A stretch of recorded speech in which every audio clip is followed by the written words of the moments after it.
Voici l'ultime ingrédient pour obtenir mon encre de méchanterie.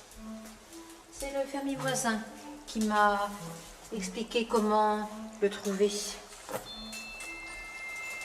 Dérober sur l'échine du lupus noir quelques poils de l'animal et j'aurai le charbon d'encre dont j'ai besoin.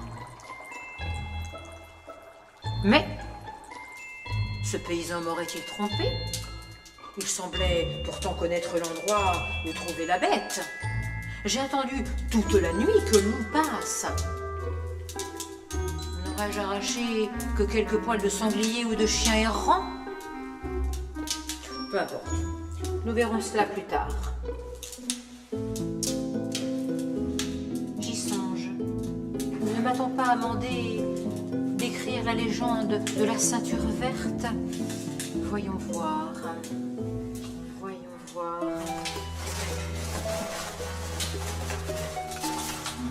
Ah, voilà.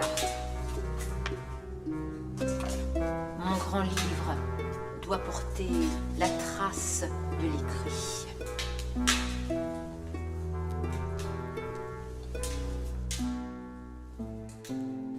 La légende de la ceinture verte.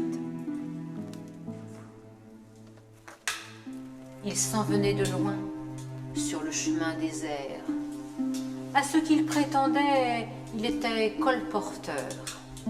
Il tenait par la bride un petit âne gris, chargé d'un double sac de babioles clinquantes. On l'entendit chanter dans le vent vif du crépuscule.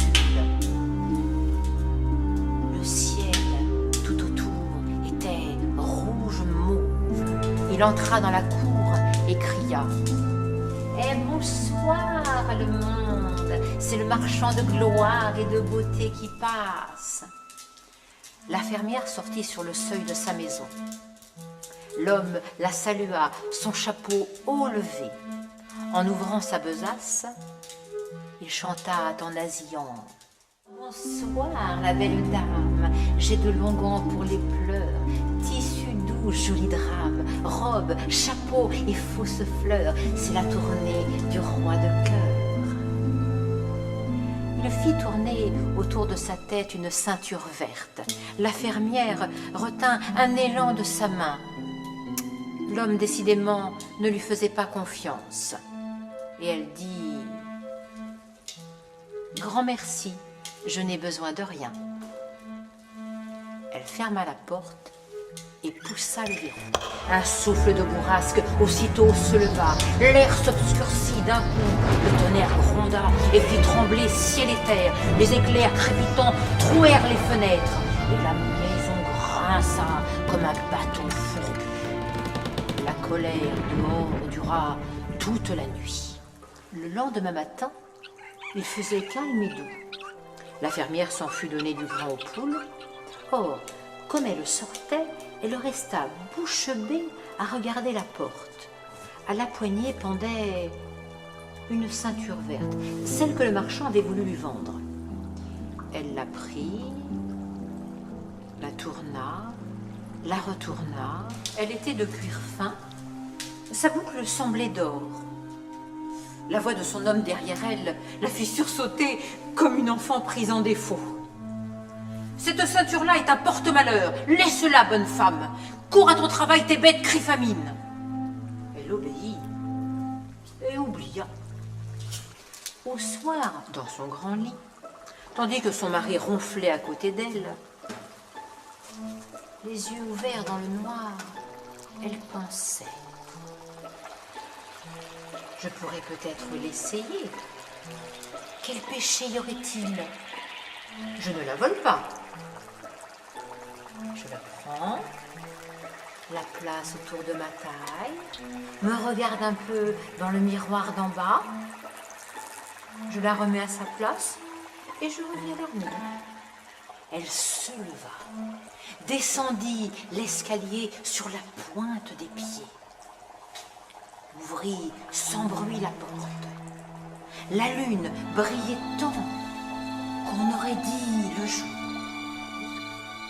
À la poignée, pendait la ceinture. Elle la caressa, hésitante, perplexe, et brusquement la saisit et la bourra sur son ventre. Elle se sentit soudain broyée de pied en cap.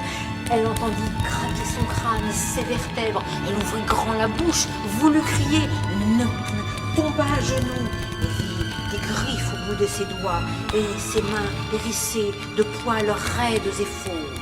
Un hurlement lui jaillit enfin de la gorge. Point humain, mais de loup. Une rage innommable envahit son esprit. Elle courut au galop droit à la bergerie, égorgea un agneau, pataugea dans son sang, se reput de sa chair et se retrouva dans le vent froid de la nuit, pensa en un éclair. Louve, je suis, et ni le diable, j'aime. Jusqu'à l'aube, elle courut dans les champs, dans les hameaux, sans cesser de hurler, effrayant les oiseaux, réveillant les enfants endormis dans les chambres closes. Ainsi, elle s'épuisa. Lorsque le soleil se leva à l'horizon de l'Est, elle retourna chez elle, s'effondra dans la cour, s'endormit un instant et se réveilla femme. Elle se mit debout, se souvint, se signa, tremblante, épouvantée, arracha sa ceinture, la jeta dans le puits, gémissant d'horreur, courut à son ouvrage. Hélas, la nuit revint. Mille désirs furieux l'arrachèrent à nouveau à sa couette blanche, la poussèrent dehors.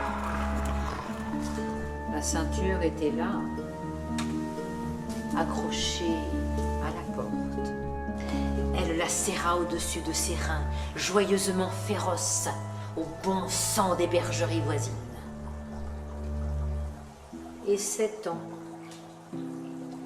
ce fut ainsi, chaque soir, que Dieu fit.